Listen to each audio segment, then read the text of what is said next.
Thank you so much for coming, for braving the traffic, I-95, the Merritt, the Post Road.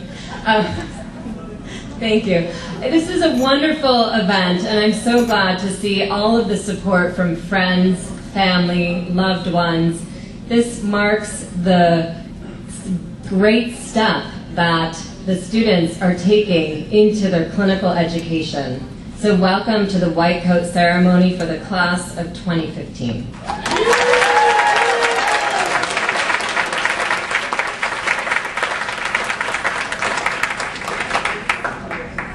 It's a long journey. You are embarking on the next step of your journey. We are saying goodbye. Some of our students are moving on, they're graduating. It's a lot going on at this time of year. It's a lot of celebrating. I'm so excited for you as you step closer to that graduation moment. It's getting closer for you. It seemed like maybe an insurmountable mountain to get over the basic science and get through all of those classes with Dr. Maddie, Dr. Terfera, all of those hours spent studying, Dr. Medea, Dr. Bell is here in the back, and Dr. Hirschberger, we're grateful for, thank you.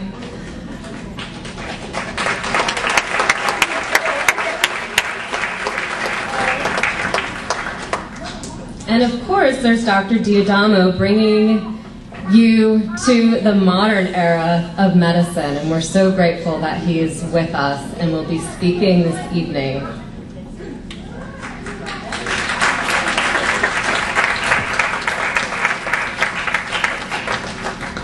And as Dr. Buller said, this is the only time your coats will be this white. So go out and buy another coat. All right, so do keep your coat clean and always wear your coat in clinic. I'm going to remind you right now. I know you will. I'm so proud of you all for making it here. And as you go forward in your clinical education, wear the coat with pride. You also have a pin, University of Bridgeport College of Naturopathic Medicine pin, to commemorate this step as well. And so you can wear it on other clothing when you go out. Don't have to wear that white coat all the time. All right, so, and thank you, Dr. Norton, for being here tonight. Thank you.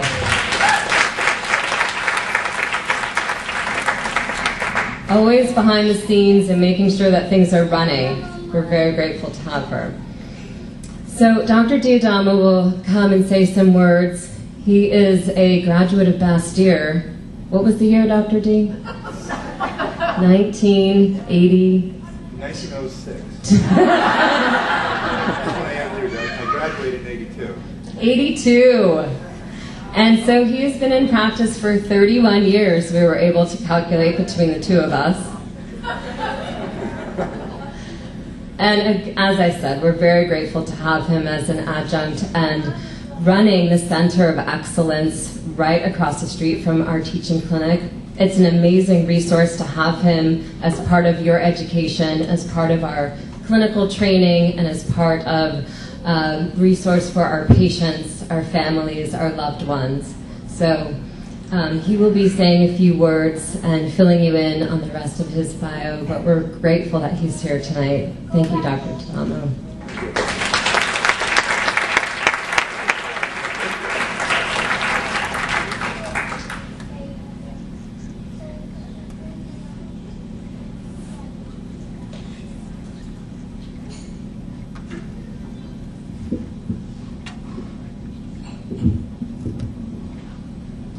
Terrific acoustics here.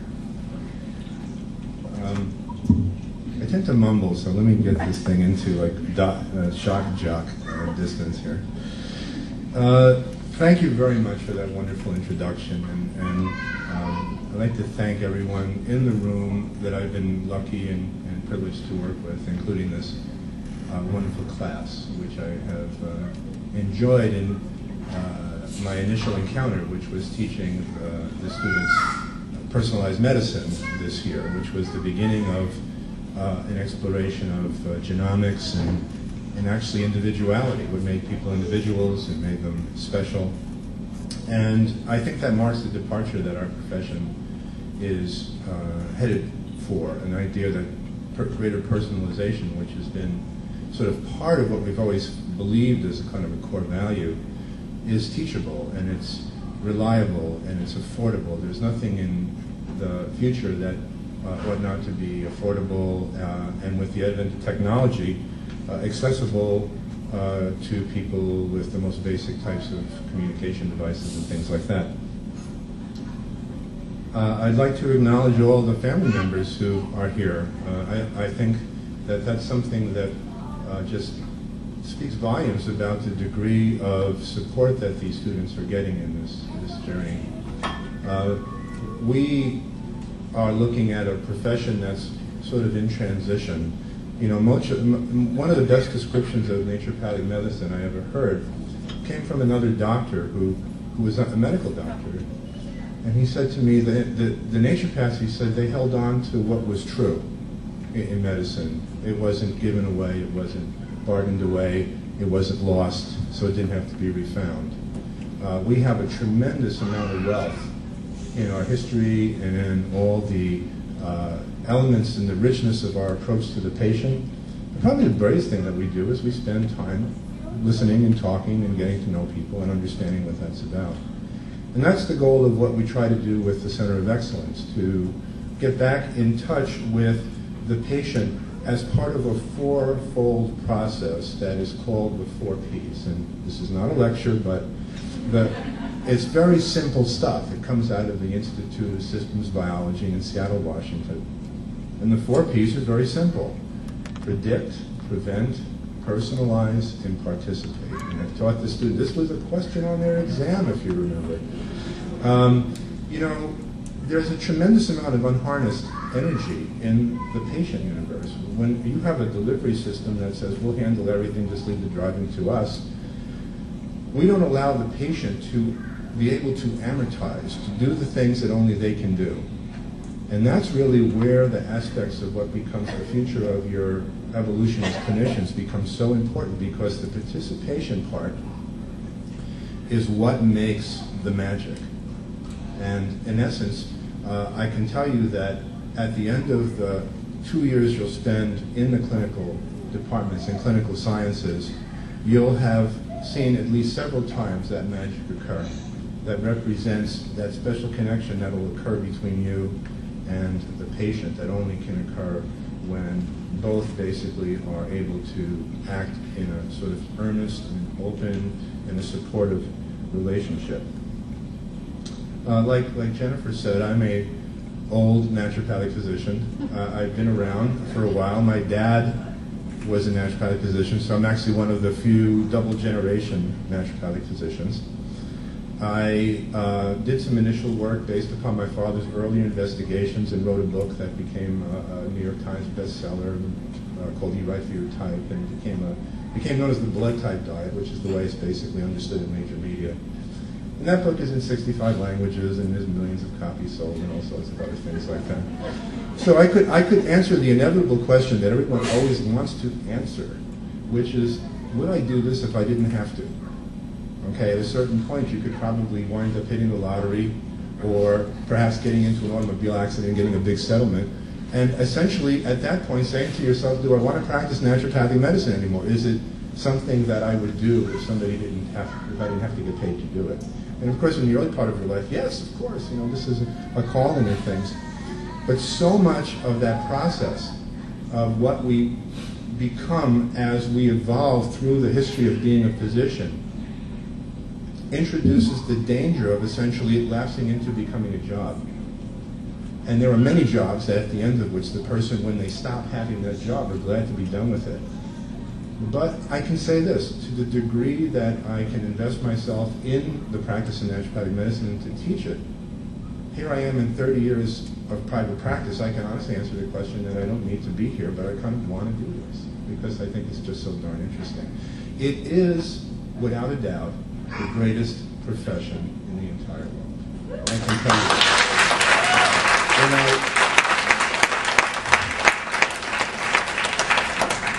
And I am a very picky person when it comes to that. I think that there's a lot to it that is very challenging, and you have to remember you're going out as revolutionaries in this business. You know, it's easy for somebody to say, well, my nephew is a medical doctor. Everyone knows what that, well, is he a urologist? Is he a gastroenterologist? It's hard to basically say my nephew is a naturopathic physician. What is that? Okay, it opens up just a huge can of worms. One time when I was helping my father move, this is not in the script here, I went into his desk drawer and I saw a pile of business cards that said, James L. Diadamo, Vice President, Arrow Shirts. And I said to him, Dad, why do you have a bunch of business cards that say that you're the vice president of a shirt company? And he said, oh, I get on the airplane and you inevitably get talking to somebody. And he said, after a while, I just don't want to talk about this because then they don't shut up for the 2 hours. So I give him a card, and who wants to talk to somebody who sells shirts? It was a brilliant thing.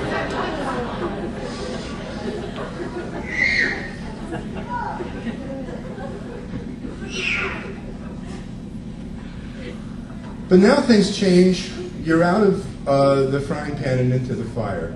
All the things that are part and parcel of being a good student, that notion that basically it's retention, it's didactics, it's cause and effect, it's reflex, it's ask and you shall receive, that all goes away, and you have a different fitness landscape as you go into your clinical years. And it's interesting because oftentimes, and this is not to judge against it, but in my year, many of the students who were the best book learners were not the best clinicians.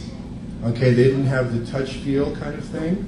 They didn't have the organification. They didn't have that thing about terms of communicating and being able to motivate that patient. And some of the people who later on were weak as academicians basically became some of the greatest. The funny part is the school I graduated, Bastyr, is considered to be like the Harvard of natural medicine. And I was in the first-year class there. And I was in a class full of ex-engineers from Boeing and cops and people who ran health food stores, and there was no naturopathic student body. There was no interest in naturopathic medicine. And the funny part is that my class today still is renowned as having the greatest number of luminaries in the profession in that time frame. And yet, when I was talking to Joseph Bisorno, who was the ex-president, he said it's paradoxical that your class, which was considered to be the greatest in terms of people who were imaginative, went on to great careers in research, in teaching, and in writing. He said 20 out of the 30 of you, if you applied to Bastyr, would not be able to get in there. Okay, so the interesting thing is what evolves and what becomes a good physician. And medical schools are kind of trying to struggle with that because I think what they're discovering is the same thing, which is somebody who can jump through X number of hoops may not necessarily be the best healer. So, okay, so you've got a bunch of white coats there, and I think that's kind of interesting. I have mixed opinions about white coats. I think they are very useful. They become a landmark. They become a kind of a mantle. And so you can choose to have that white coat mean more or less what you want. For me, the white coat always meant a certain type of obligation that I felt I was undertaking when I put it on. Other people seem to me, they sort of use it as almost like a crutch. Those are the ones when they get their picture taken, they got the white coat and they got the stethoscope around their neck. Okay? And that's kind of an interesting thing as well because, I'm not so sure what I think about that as a totem. But the end result is that we have here marked a point in the transition that you are able to undertake in this 4-year journey that you call this education. And it's identified by those white coats. Interesting though, white in our world means purity and cleanliness and sanitary conditions and all those things. But in other cultures, white means death. Okay? So it isn't going to mean a whole lot until you make it mean something. That's what I'm trying to say here. As you can tell, it can be difficult to be inspirational on demand. My lovely wife Martha was talking to me this afternoon as I sort of labored under the obligations of being inspirational. And she said, you know, just paint the possibilities, is what she said. And I thought that was a beautiful summary on what I think I can do in the short time that you've allotted to me so gracefully. But as I said before, a white coat has a certain aesthetic. On their own, they're no big deal. You could walk into a medical supply house and buy anything you want. You can put a white coat on a cosmetologist on a makeup counter. They do that routinely. Anytime somebody wants to hide behind a certain barrier, they introduce that white coat. Okay? But your white coat has to mean something different than that, because if it didn't, you wouldn't have worked so hard to get it. Okay? It turns out that there's a lot of work in being a naturopathic student, and those first 2 years are murder. Okay? Now, that coat means different things to different people, but when I see that coat go on a naturopathic student, I know that person did the work, kept the faith. Okay? That's somebody basically who can say that that coat signifies a whole bunch of very deep and important things. So I talked about a little bit of what I think is the aesthetic of a white coat.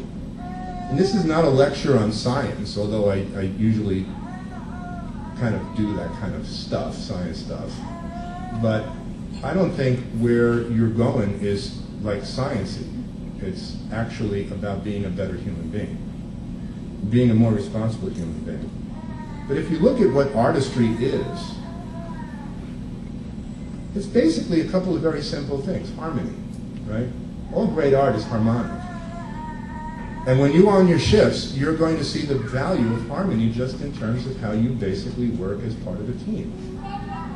You know, the teaching situation here is all team-based, and so you can't always get to do what you want. You have to work with other people. You have to work together. And the team becomes much more important than the person. And that's why I love this class so much, because they succeed as a class. In addition to having some wonderful individuals, I love the environment of coming in and teaching these bunch of people, because they don't have the zero defect thing that some classes have. Oh my God, if I ask a question, somebody will think I'm dumb if it's a dumb question.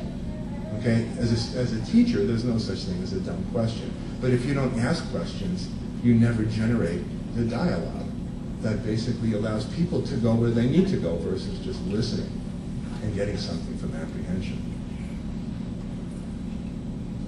The other thing, in addition to harmony, is important is balance. When you come into a clinical environment, you have to weigh a lot of things. I often tell the patient, you know, my definition of being a doctor is to walk into a room with you playing the equivalent of 3 games of chess and losing at all of them at the same time. Because you start off with a problem, and you start off with multiple problems, and diagnosis is difficult, and insight is difficult, and imagination is difficult. So you're losing already. You have to accept that this is the environment that you work in. You're actually going in to a situation that is an unraveling one, especially if you're dealing with chronic disease or sickness, mortality and suffering, which you will, because that's the nature of what we deal with. Yeah, every once in a while you can get a hypochondriac, a little worried, well, somebody like that, somebody who wants to get something better, to be more happy. But I always feel so much more important when I feel like I've got a person who really, really needs me. And that's actually where the whole process of essentially going to the third thing is so important. Elegance, okay, fundamentals, rhythm. So much of what you'll learn will not be able to be actually integrated until you've got a lot of time to digest it. And so much of what you'll do will have to be refined and polished again and again and again, all towards the same goal, elegance. But not elegance like that's a nice dress or a nice pair of shoes elegance. Elegance like my mathematical formula is more elegant because I use less things to actually do the same thing. So a mathematical formula is more elegant if it expresses the same factual information with less necessary things. Elegance is what allows you to bring your healthcare in at a cost-effective rate. Elegance is what brings you back down to earth when you say at the end of the protocol, would I do this? Would I do what I'm about to tell you to do? Interesting that the healthcare system struggles with this, and many times polls have shown that doctors oftentimes would not do the very things they recommend for their own people. So before you ever hit the return key on your computer, on your word processor, on your electronic medical records, pass the golden rule test. Would I do this if I was that person? And if you can say yes, hit the space bar, hit the enter bar, and send it off to the printer. You just passed the golden rule test. Okay? Elegance is also based upon artistry. It's based upon understanding the fundamentals. So many times we have extraordinarily sophisticated tests and extraordinarily wonderful things that we can do. But oftentimes it's the simplest things that are the most impressive to the patient because they feel so reassured by something. You know, and so I think that the thing that I love the most is when I can tell a person, you should eat some more pea soup. And they go, well, what's up with pea soup? And I can say, well, you know, it's very rich in a chemical called spermidine. And spermidine has a big effect on how your nervous system cells clean themselves out. So it might have a big effect on the autism or the Alzheimer's that you're developing. Okay? Now, I'm sure there's all sorts of wonderful supplements we can do, and they've probably got a tremendous place for themselves. But a good bowl of pea soup, if you're actually worried about something like that, is a pretty cool thing. And it's simple and it's science. Okay? And nobody's ever going to turn around and say, you know, that bowl of pea soup, darn near killed me. You know, I can tell you. The hard things that come into this time is also imagination, because if you're not inspired, it's very difficult to pick yourself up every day and do this. You're surrounded by a lot of pain, a lot of suffering, a lot of sadness. Okay? Imagination is what allows you to go and say, I so trust in this. I so believe in the capacity of the system to get itself better that I can recharge my own belief in this innate quality on a daily basis. I treat a lot of very ultra-Orthodox Jewish people, the Hasidic sect, the black coats and things from New York. And they're all like scholars of the Bible. And one of them said the most interesting thing to me one time. He said, you know, it's written in the Talmud that God does not let a disease exist before he first establishes the cure for it. So in that mysticism, the greatness of what you particularly want to call God is such that it exists in sort of ahead of time. That the goodness always precedes the possibility of badness. And I love to think about that whenever I am totally flummoxed and I can't think of an answer. I just simply say, one will come. Okay, I may not have it now, but my wife Martha will tell you sometimes at 3 o'clock in the morning, I will bolt up in the bed like this, almost like an electric shock, just literally lying there, and the next thing I know, I come up like this. I've gotten ideas about patients banging nails into sheetrock. Okay, you have the capacity of infinite, all that knowledge they put into you, it's there. Okay, it isn't subject to immediate recall. But it's all part of your creative palette. It's all in your imagination. It's all there. Not a single thing has been removed, and not a single thing is missing from everything you've learned from the first day you walked in here. The last thing about being a great clinician is being mysterious. And I'm not saying that you should be mysterious.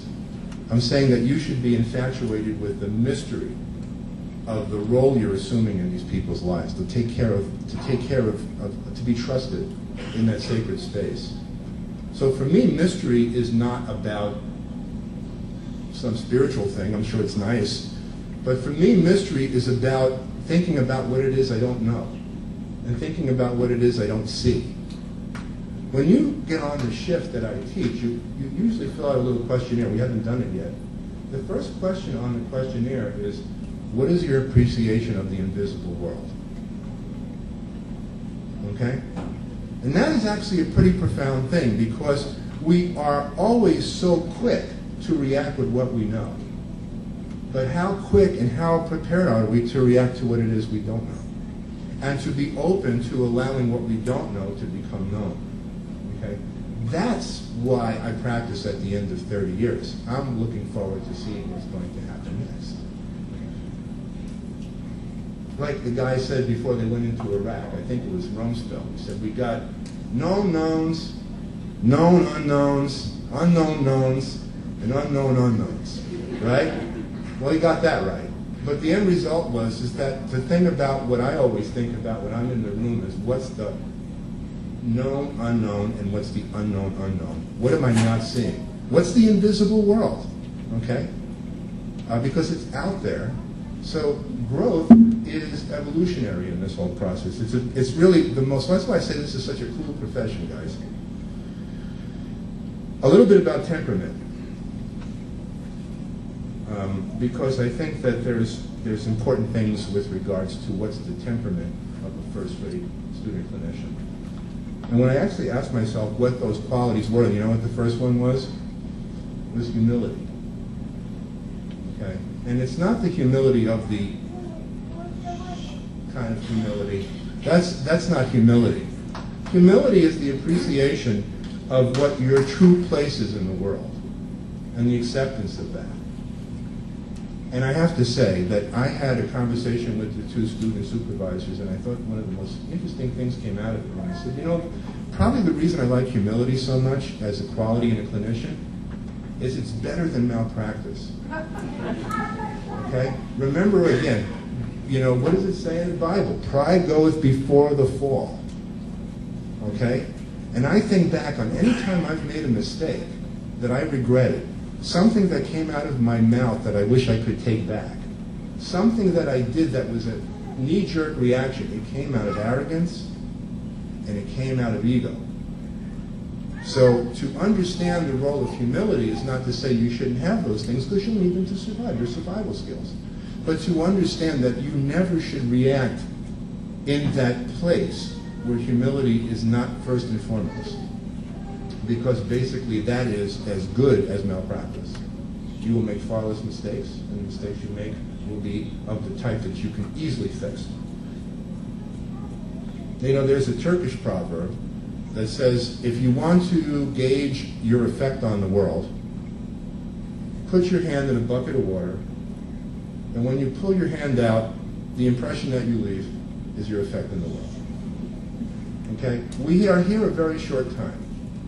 And you can make a difference in that short time if you're present, if you're engaged, if you're humble, if you're willing to take chances. So I'm not saying being humble is the same as being timid. And I know when I get a lot of these clinicians, they're timid, okay, because you're coming in, you don't know. I mean, what am I going to do? If I stick that thing too far in your ear, maybe I'll burst your eardrum, it'll be blood all over the place. And it's like, we understand that. We understand that. But the first thing that normally I will tell a clinician when I start to see that is the same thing my martial arts teacher told me, which was get some guts. Okay? So I'm not saying be arrogant, I'm saying be humble, but be gutsy at the same time. There was a famous guy who wrote a book on business strategy, I forget his name, but he said something to the effect that if you actually followed people who took chances for a whole year, they made an average of 2 major mistakes. And if you followed people who didn't take chances for a whole year, they made an average of 2 major mistakes. Okay? So what's the difference? Well, they were different mistakes, but they were no greater number of mistakes. So remember, you're there to basically make something happen. You're the prime mover in the situation. You are going to be the focus in this process.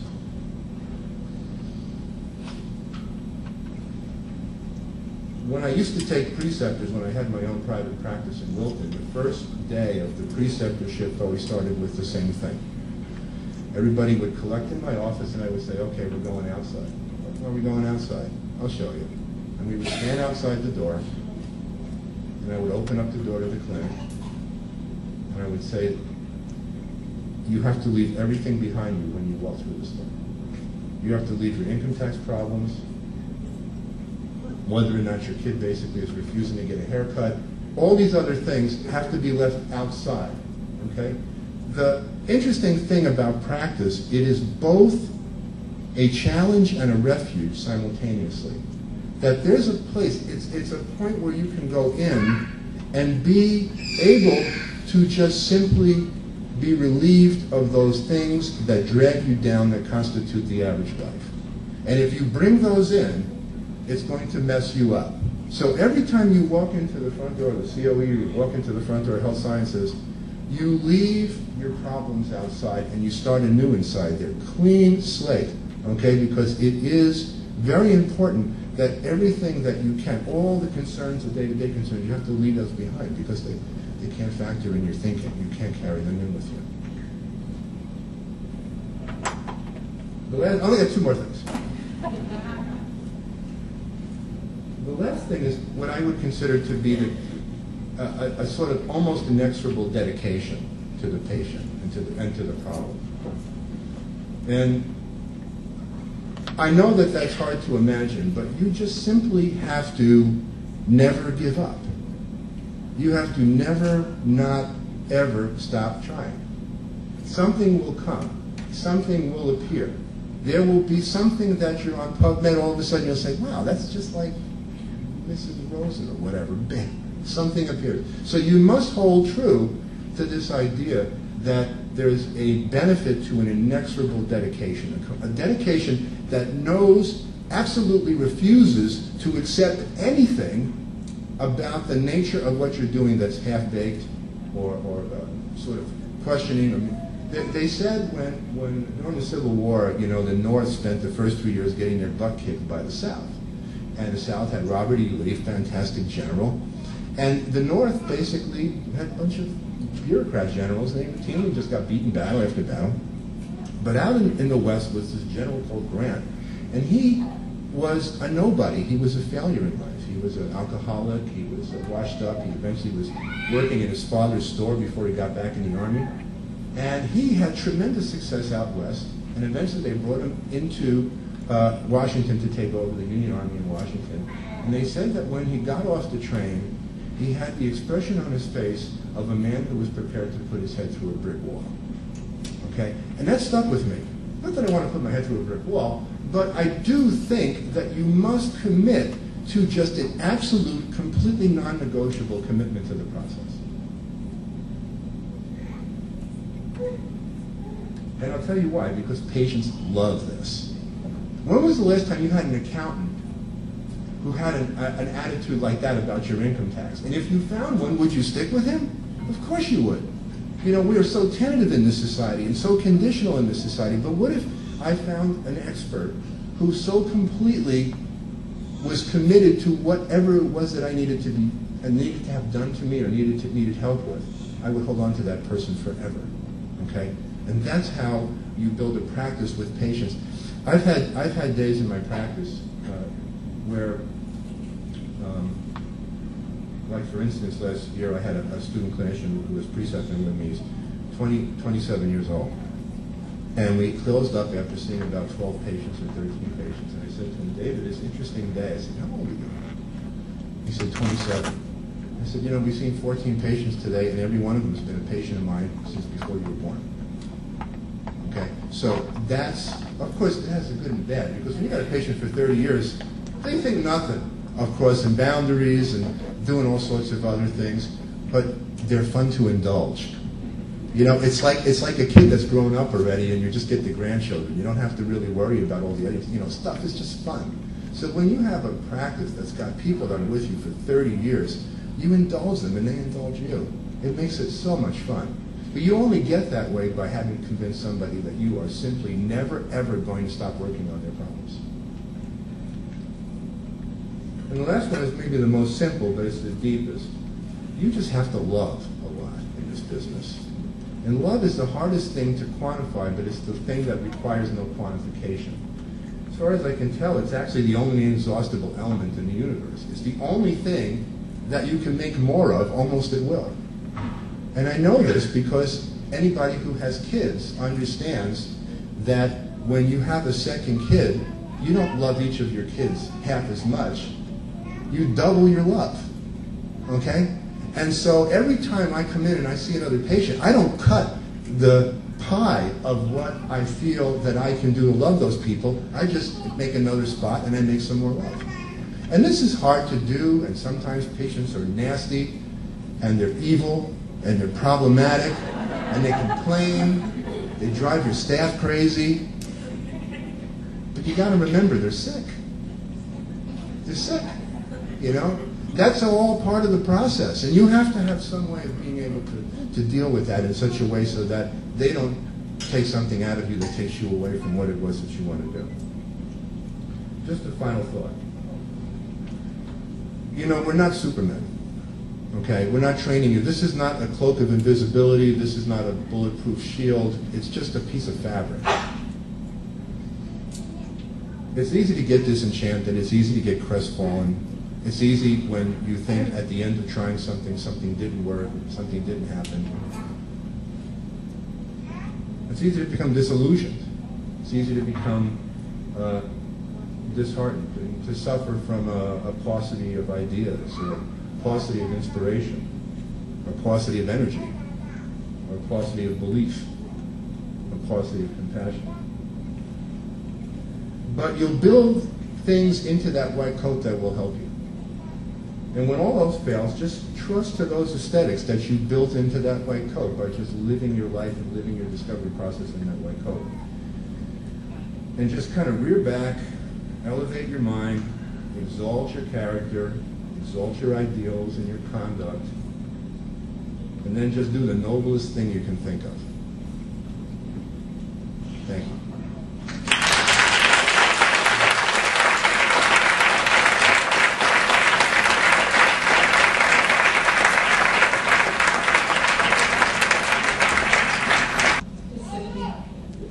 Since the inception, going back to 1905, he's been here since the beginning of the program, and really he has ushered in many classes, and so it's great that he's here for this event this evening.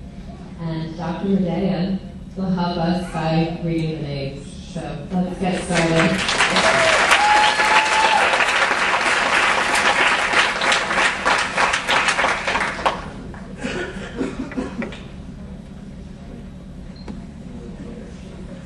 Hello, everybody. I'll have to figure it out tonight. So just forgive me for my accent and reading the names because I suspect I will pronounce a few names not perfectly. So it's the beginning. All right. Jamie Ann.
2015 in their beautiful white coats. I would love for them to stand.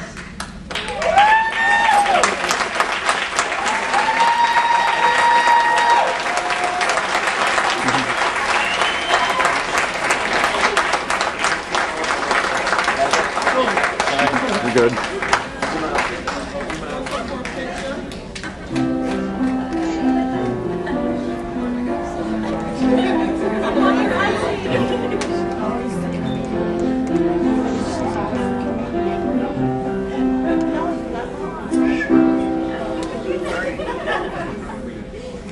Okay.